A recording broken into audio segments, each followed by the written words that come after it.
प्रेम से बोलिए श्री सत्यनारायण भगवान की जय। आज पूर्णिमा के शुभ अवसर पर सभी भक्तों को श्री सत्यनारायण भगवान की कथा अवश्य ही पढ़नी या सुननी चाहिए।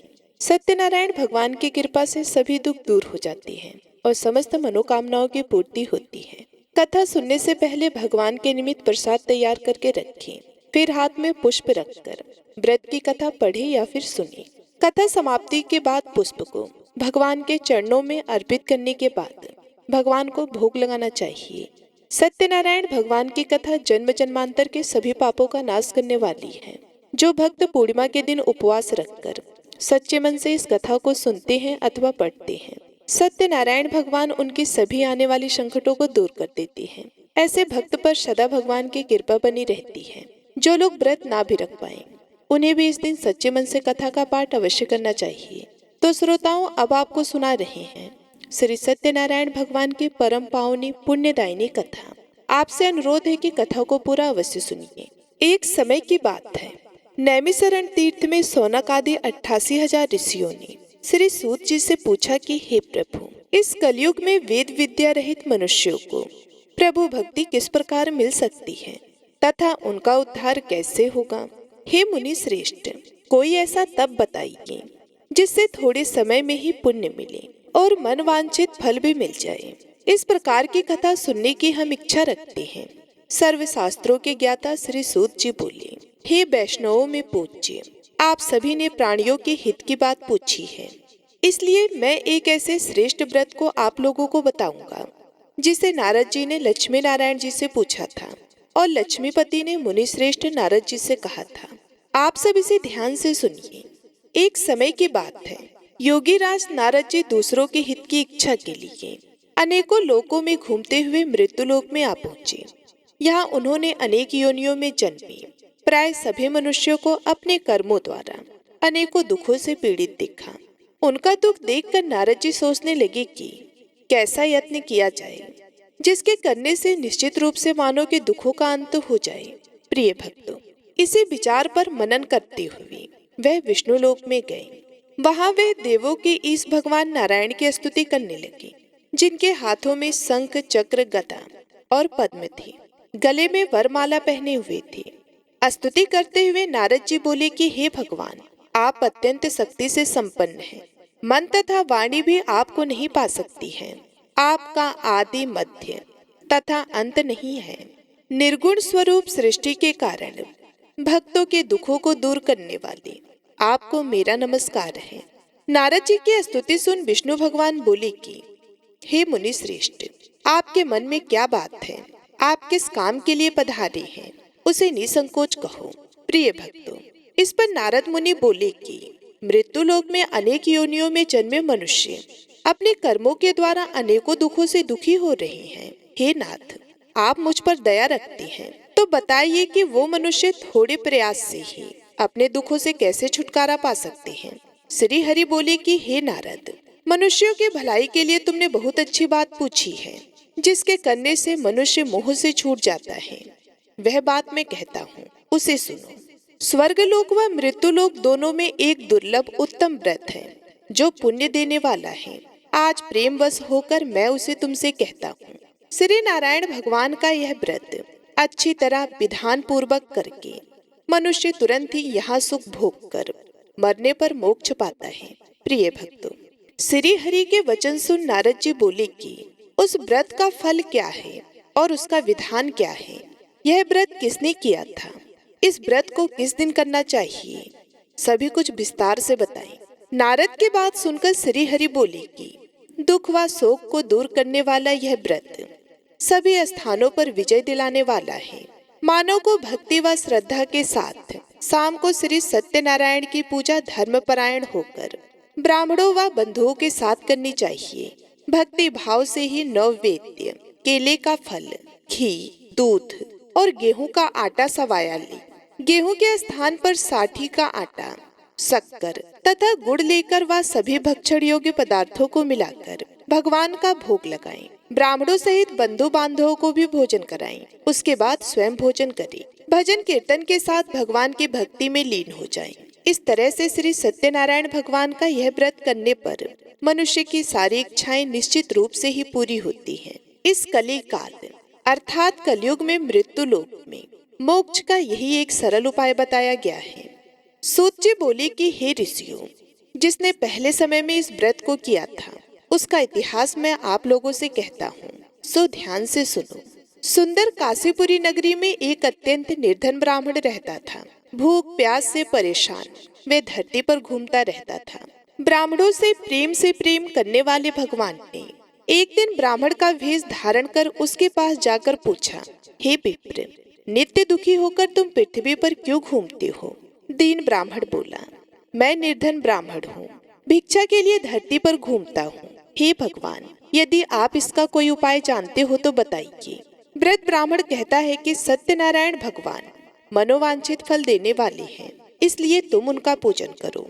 इसे करने से मनुष्य सभी दुखों से मुक्त हो जाता है। व्रत ब्राह्मण बनकर आए सत्यनारायण भगवान उस निर्धन ब्राह्मण को व्रत का सारा विधान बताकर अंतर्ध्यान हो गए। ब्राह्मण मन ही मन सोचने लगा कि जिस व्रत को वृद्ध ब्राह्मण करने को कह गया है मैं उसे जरूर करूंगा। यह निश्चय करने के बाद उसे रात में नींद नहीं आई। वह सवेरे उठकर सत्यनारायण भगवान के व्रत का निश्चय कर भिक्षा के लिए चला गया। उस दिन निर्धन ब्राह्मण को भिक्षा में बहुत धन मिला, जिससे उसने बंधु बांधवों के साथ मिलकर श्री सत्यनारायण भगवान का व्रत संपन्न किया।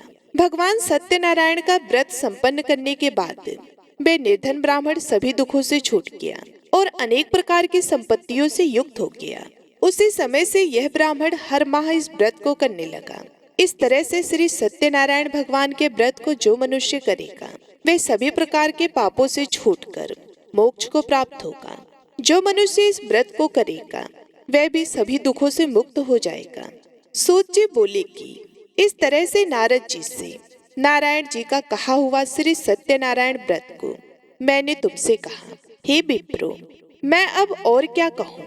ऋषि बोले, हे मुनिवर, संसार में उस विप्र से सुनकर और किस किसने इस व्रत को किया, हम सब इस बात को भी सुनना चाहते हैं। इसके लिए हमारे मन में श्रद्धा का भाव है। सूत जी बोले कि हे मुनियों, जिसने इस व्रत को किया है वह सब सुनो। एक समय वही विप्र धन व ऐश्वर्य के अनुसार अपने बंधु बांधवों के साथ इस व्रत को करने को तैयार हुआ। उसी समय एक लकड़ी बेचने वाला बूढ़ा आदमी आया और लकड़ियां बाहर रखकर अंदर ब्राह्मण के घर में गया। प्यास से दुखी वह लकड़हारा उनको व्रत करते देख विप्र को नमस्कार कर पूछने लगा कि आप ये क्या कर रहे हैं तथा इसे करने से क्या फल मिलेगा, कृपया मुझे भी बताइए। ब्राह्मण ने कहा कि सब मनोकामनाओं को पूरा करने वाला यह सत्यनारायण भगवान का व्रत है। इनकी कृपा से ही मेरे घर में धन धान्य आदि की वृद्धि हुई है। विप्र से श्री सत्यनारायण व्रत के बारे में जानकर लकड़हारा बहुत ही प्रसन्न हुआ। चरणामृत लेकर वे प्रसाद खाने के बाद वह अपने घर गया।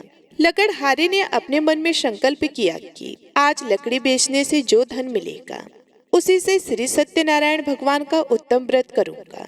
मन में इस विचार को ले बूढ़ा आदमी सिर पर लकड़ियां रखकर उस नगर में बेचने गया जहां धनी लोग ज्यादा रहते थे। उस नगर में उसे अपनी लकड़ियों का दाम पहले से 4 गुना अधिक मिलता है। बूढ़ा प्रसन्नता के साथ दाम लेकर केले, शक्कर, घी, दूध, दही और गेहूं का आटा ले और सत्यनारायण भगवान के व्रत की अन्य सामग्रियां लेकर अपने घर को गया। वहां उसने अपने बंधु बांधवों को बुलाकर विधि विधान से सत्यनारायण भगवान का पूजन और व्रत किया। इस व्रत के प्रभाव से वह बूढ़ा लकड़हारा धन, पुत्र आदि से युक्त होकर संसार के समस्त सुख भोग कर अंतकाल में वैकुंठ धाम चला गया। सूत जी बोले कि हे श्रेष्ठ मुनियों, अब आगे की कथा कहता हूँ। पहले समय में उल्कामुख नाम का एक बुद्धिमान राजा था। वह सत्यवक्ता और जितेंद्रिय था। प्रतिदिन देव स्थानों पर जाता और निर्धनों को धन देकर उनके कष्ट को दूर करता था। उसकी पत्नी कमल के समान मुख वाली तथा सती और साध्वी थी। भद्रशिला नदी के तट पर उन दोनों ने सत्यनारायण भगवान का व्रत किया। उसी समय साधु नाम का एक वैश्य आया। उसके पास व्यापार करने के लिए बहुत सा धन भी था। राजा को व्रत करते देखकर वे विनय के साथ पूछने लगा कि हे राजन, भक्ति भाव से पूर्ण होकर आप ये क्या कर रहे हैं? मैं सुनने की इच्छा रखता हूँ, तो आप मुझे बताइए। राजा बोला कि हे साधु, अपने बंधु बांधवों के साथ पुत्र रत्न की प्राप्ति के लिए एक महाशक्तिमान श्री सत्यनारायण भगवान का व्रत व पूजन कर रहा हूँ। राजा के वचन सुन साधु आदर से बोला कि हे राजन, मुझे इस व्रत का सारा विधान कहिए। आपके कथनानुसार मैं भी इस व्रत को करूंगा। मेरी भी संतान नहीं है और इस व्रत को करने से निश्चित रूप से मुझे संतान की प्राप्ति होगी। राजा से व्रत का सारा विधान सुनकर व्यापार से निवृत्त हो वह अपने घर को गया। साधु वैश्य ने अपनी पत्नी को संतान देने वाले इस व्रत का वर्णन कह सुनाया और कहा कि जब मेरी संतान होगी तब मैं इस व्रत को करूंगा। साधु ने इस तरह के वचन अपनी पत्नी लीलावती से कहे। एक दिन लीलावती पति के साथ आनंदित हो सांसारिक धर्म में प्रवृत्त होकर सत्यनारायण भगवान की कृपा से गर्भवती हो गई। 10वें महीने में उसके गर्भ से एक सुंदर कन्या ने जन्म लिया। दिनों दिन वह ऐसे बढ़ने लगी जैसे कि शुक्ल पक्ष का चंद्रमा बढ़ता है। माता पिता ने अपनी कन्या का नाम कलावती रखा। एक दिन लीलावती ने मीठे शब्दों में अपने पति को याद दिलाया कि आपने सत्यनारायण भगवान के जिस व्रत को करने का संकल्प किया था उसे करने का समय आ गया है। आप इस व्रत को करिए। साधु बोला कि हे प्रिय, इस व्रत को मैं उसके विवाह पर करूंगा। इस प्रकार अपनी पत्नी को आश्वासन देकर वे नगर को चला गया। कलावती पिता के घर में रहकर दिन प्रतिदिन बड़ी होने लगी। साधु ने एक बार नगर में अपनी कन्या को सखियों के साथ देखा तो तुरंत ही दूत को बुलाया। मेरी कन्या के योग्य वर देखकर आओ। साधु की बात सुनकर दूत कंचन नगर में पहुंचा और वहां देखभाल कर लड़की के सुयोग वणिक पुत्र को ले आया। सुयोग लड़के को देख साधु ने बंधु बांधवों को बुलाकर अपनी पुत्री का विवाह कर दिया। लेकिन दुर्भाग्य की बात ये कि साधु ने अभी भी श्री सत्यनारायण भगवान का व्रत नहीं किया। इस पर श्री सत्यनारायण भगवान क्रोधित हो गए और श्राप दिया कि साधु को अत्यधिक दुख मिले। अपने कार्य में कुशल साधु बन गया। जमाई को लेकर समुद्र के पास स्थित होकर रत्नासारपुर नगर में गया। वहां जाकर दामाद ससुर दोनों ने मिलकर चंद्रकेतु राजा के नगर में व्यापार करने लगे। एक दिन भगवान सत्यनारायण की माया से एक चोर राजा का धन चुराकर भाग रहा था। उसने राजा के सिपाहियों को अपना पीछा करते देख चुराया हुआ धन वहां पर रख दिया जहां साधु अपने जमाई के साथ ठहरा हुआ था। राजा के सिपाहियों ने साधु वैश्य के पास राजा का धन पड़ा देखा तो वे ससुर जमाई दोनों को बांधकर प्रसन्नता से राजा के पास ले गए और कहा कि उन दोनों चोरों को हम पकड़ लाए हैं। आप आगे की कार्यवाही की आज्ञा दें। राजा की आज्ञा से उन दोनों को कठिन कारावास में डाल दिया गया और उनका सारा धन भी उनसे छीन लिया गया। प्रिय भक्तों, श्री सत्यनारायण भगवान के श्राप से साधु की पत्नी भी बहुत दुखी हुई। घर में जो धन रखा था उसे चोर चुरा ले गए। शारीरिक तथा मानसिक पीड़ा व भूख प्यास से अति दुखी हो अन्न की चिंता में कलावती एक ब्राह्मण के घर गई।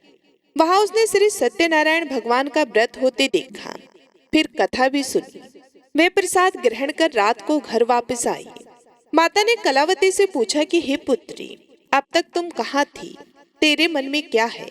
कलावती ने अपनी माता से कहा कि हे माता, मैंने एक ब्राह्मण के घर में श्री सत्यनारायण भगवान का व्रत देखा है। कन्या के वचन सुन लीलावती भगवान के पूजन की तैयारी करने लगी। लीलावती ने परिवार व बंधुओं सहित श्री सत्यनारायण भगवान का पूजन किया और उनसे वर मांगा कि मेरे पति तथा जमाई शीघ्र घर आ जाएं। साथ ही यह भी प्रार्थना की कि हम सबका अपराध क्षमा करें। श्री सत्यनारायण भगवान इस व्रत से संतुष्ट हो गए और राजा चंद्रकेतु को सपने में दर्शन देकर कहा कि हे राजन, तुम उन दोनों वैश्यों को छोड़ दो और तुमने उनका जो धन लिया है उसे वापस कर दो। अगर तुमने ऐसा नहीं किया तो मैं तुम्हारा धन, राज्य व संतान सभी को नष्ट कर दूंगा। राजा को यह सब कहकर भगवान अंतर्ध्यान हो गए। प्रातःकाल सभा में राजा ने अपना सपना सुनाया। फिर बोले कि वणिक पुत्रों को कैद से मुक्त कर सभा में ले आओ। दोनों ने आते ही राजा को प्रणाम किया। राजा मीठी वाणी में बोले कि हे महानुभाव, भाग्यवश ऐसा कठिन दुख तुम्हें प्राप्त हुआ है, लेकिन अब तुम्हें कोई भय नहीं है। ऐसा कह राजा ने उन दोनों को नए वस्त्राभूषण भी पहनाए और जितना धन उनका लिया था उससे दोगुना धन वापस कर दिया। दोनों वैश्य अपने घर को चल दिए। श्री सूत जी बोले, वैश्य ने मंगलाचार कर अपनी यात्रा आरंभ की और अपने नगर की ओर चल दिया। उनके थोड़ी दूर जाने पर एक दंडी भेषधारी श्री सत्यनारायण ने उनसे पूछा, हे साधु, तेरी नाव में क्या है? अभिमानी वणिक हंसता हुआ बोला कि हे दंडी, आप क्यों पूछते हो? क्या धन लेने की इच्छा है? मेरी नाव में तो बेल व पत्ते भरे हुए हैं। वैश्य के कठोर वचन सुन भगवान बोले, तुम्हारा वचन सत्य हो। दंडी ऐसे वचन कह वहां से दूर चले गए। कुछ दूर जाकर समुद्र के किनारे बैठ गए। दंडी के जाने के बाद साधु वैश्य ने नित्य क्रिया के पश्चात नाव को ऊंची उठते देखकर अचंभा माना और नाव में बेल पत्ते आदि देखकर वह मूर्छित हो जमीन पर गिर पड़ा। मूर्छा खुलने पर वह अत्यंत शोक में डूब गया। तब उसका दामाद बोला कि आप शोक ना मनाएं, यह दंडी का श्राप है, इसलिए हमें उनकी शरण में जाना चाहिए, तभी हमारी मनोकामना पूरी होगी। दामाद की बात सुनकर वह दंडी के पास पहुंचा और अत्यंत भक्ति भाव से नमस्कार करके बोला कि मैंने आपसे जो जो असत्य वचन कहे थे उनके लिए मुझे क्षमा दी। ऐसा कहकर महान शोकातुर हो रोने लगा। तब दंडी भगवान बोले, हे वणिक पुत्र, मेरी आज्ञा से बार बार तुम्हें दुख प्राप्त हुआ है, तू मेरी पूजा से विमुख हुआ। साधु बोला, हे भगवान, आपकी माया से ब्रह्मा आदि देवता भी आपके रूप को नहीं जानते, तब मैं अज्ञानी कैसे जान सकता हूँ? आप प्रसन्न होइए। अब मैं सामर्थ्य के अनुसार आपकी पूजा करूँगा। मेरी रक्षा करो और पहले के समान नौका में धन भर दो। साधु वैश्य के भक्ति पूर्वक वचन सुनकर भगवान प्रसन्न हो गए और उसकी इच्छा अनुसार वरदान देकर अंतर्ध्यान हो गए। ससुर जमाई जब नाव पर आए तो नाव धन से भरी हुई थी। फिर वहीं अपने अन्य साथियों के साथ सत्यनारायण भगवान का पूजन कर अपने नगर को चल दिए। जब नगर के नजदीक पहुंचे तो दूत को घर पर खबर करने के लिए भेज दिया। दूत साधु की पत्नी को प्रणाम कर कहता है कि मालिक अपने दामाद सहित नगर के निकट आ गए हैं। दूत की बात सुन साधु की पत्नी लीलावती ने बड़े हर्ष के साथ सत्यनारायण भगवान का पूजन कर अपनी पुत्री कलावती से कहा कि मैं अपने पति के दर्शन को जाती हूँ, तू कार्य पूर्ण कर शीघ्र आ जा। माता के ऐसे वचन सुन कलावती जल्दी में प्रसाद छोड़ अपने पति के पास चली गई। प्रसाद के अवहेलना के कारण श्री सत्यनारायण भगवान रुष्ट हो गए और नाव सहित उसके पति को पानी में डुबो दिया।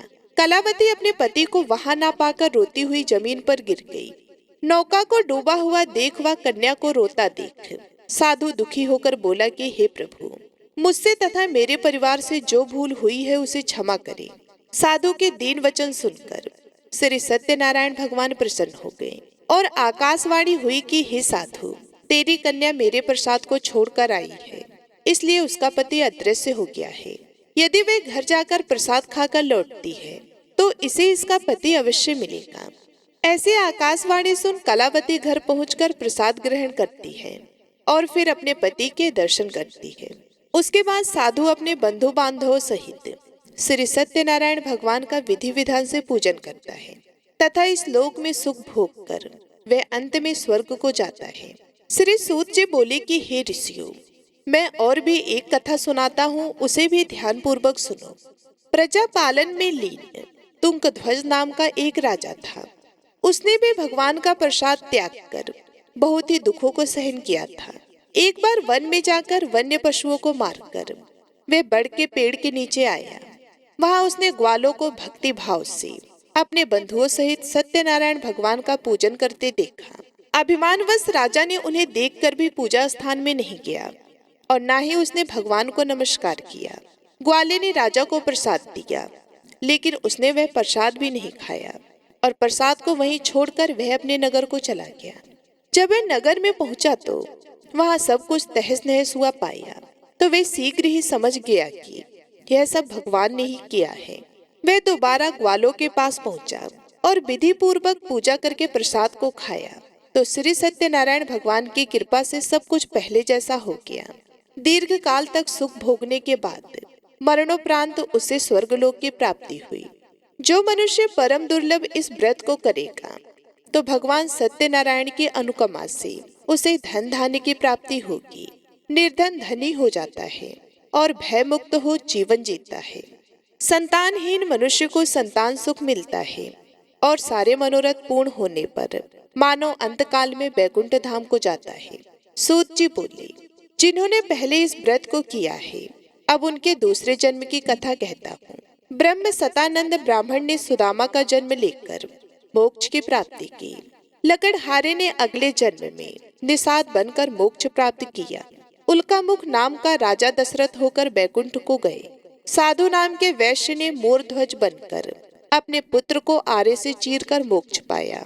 महाराज तुंगध्वज ने स्वयंभू होकर भगवान में भक्ति युक्त हो कर्म कर मोक्ष पाया।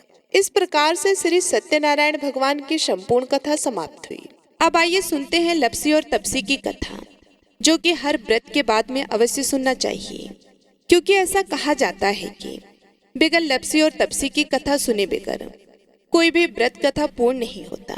तो आइए बड़ी ही श्रद्धा से लप्सी और तपसी की कथा को सुनते हैं। एक लप्सी था, एक तपसी था।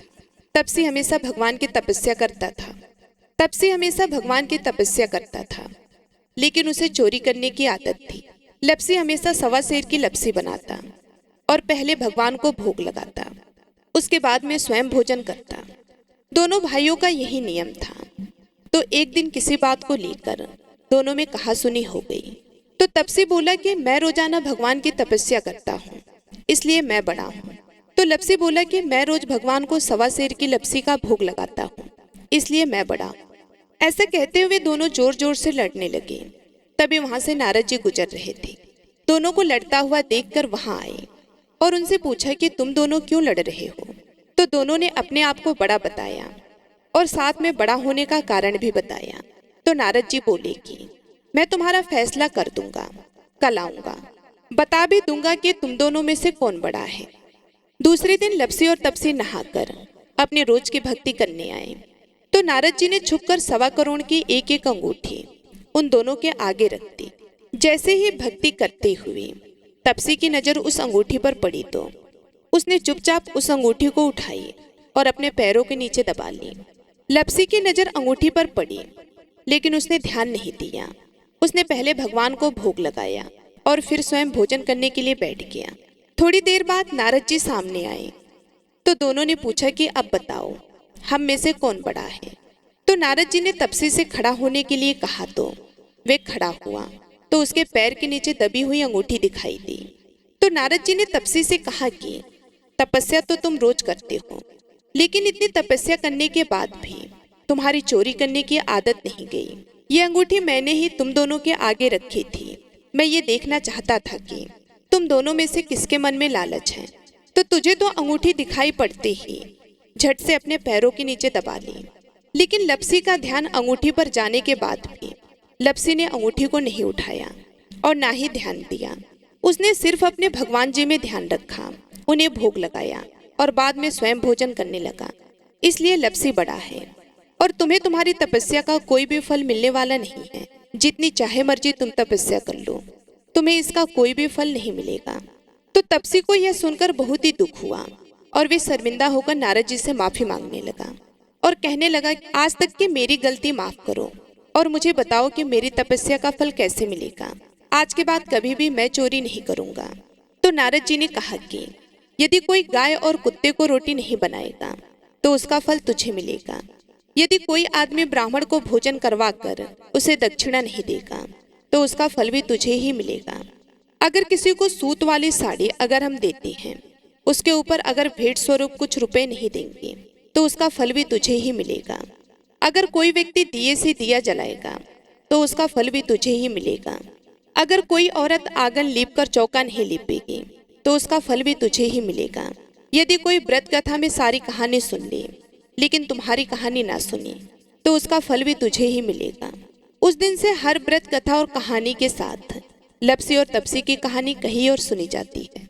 आइए अब श्री सत्यनारायण भगवान की आरती को सुनते हैं। जय लक्ष्मी रमणा स्वामी जय लक्ष्मी रमणा सत्यनारायण स्वामी सत्यनारायण स्वामी जनपातक हरणा ओम जय लक्ष्मी रमणा रत्न जड़ित सिंहासन अद्भुत छबिराजे प्रभु अद्भुत छबिराजे नारद करत निरंजन नारद करत निरंजन घंटा ध्वनि बाजे ओम जय लक्ष्मी रमणा प्रगट भय कलि कारण द्विज को दरस दियो प्रभु द्विज को दरस दियो बूढ़ा